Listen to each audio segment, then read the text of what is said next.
May discrimination nga ba kapag ikaw ay magdodonate ng dugo at ikaw ay may karelasyon na lalaki? So, kapag nakita nyo kasi yung comment section, parang ganun kasi yung lumalabas. Kapag binasa mo na parang porke may partner ka na kapwa mo, lalaki, dinedefer ka agad at hindi ka pwede mag-donate. Parang ganun yung dating. Pero, ang buod nito is parang nalulungkot lang naman yung nag-post dahil hindi siya napayagan na mag-donate dahil nga meron siyang kapartner na lalaki. So, para mas malaman natin paano ba kapag ikaw ay magdo-donate, marami po kasi ang requirements. Ang iniisip po dyan, para po sa safety po ng tao po na tatanggap ng dugo. So, paano yan? Halimbawa, pupunta po kayo magdo-donate, kailangan meron pong tamang timbang. Kailangan po is 50 kg pataas. Kayo po ay nakatulog ng sapat kasi hindi rin po kayo or pwede po kayong ma-temporary deferred kung kayo po ay walang tulog. So, ibig sabihin, pwede rin po kayong hindi payagan na mag-donate kung sakali po na ganon.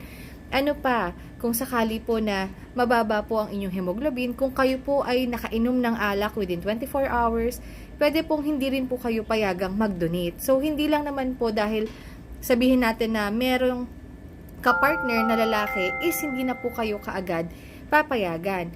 So, ano-ano po ba yung mga or ano yung reason kung bakit kapag meron kang partner na halimbawa sabihin natin na MSM or men having contact with male, hindi po kayo papayagan kasi ngayon po kasi tumataas ang rate ng kaso ng HIV.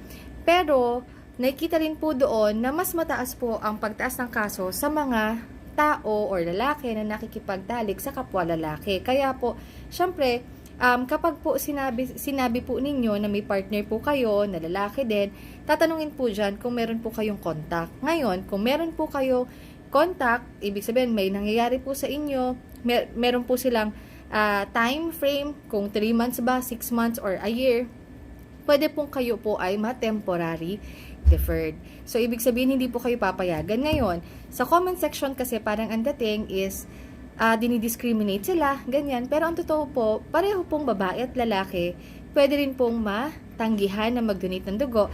Dahil, kapag ikaw po ay babae at ikaw po ay high risk din, halimbawa, nagbebenta po kayo ng aliw or laman, tama ba yung term na yon? Kayo po ay hindi rin po papayagan muna. Kumbaga is temporary deferred. Kung kayo naman po ay lalaki at tinanong po kayo kung madami po kayong sexual partners, hindi rin po kayo papayagan kasi high risk po na pwede po kayo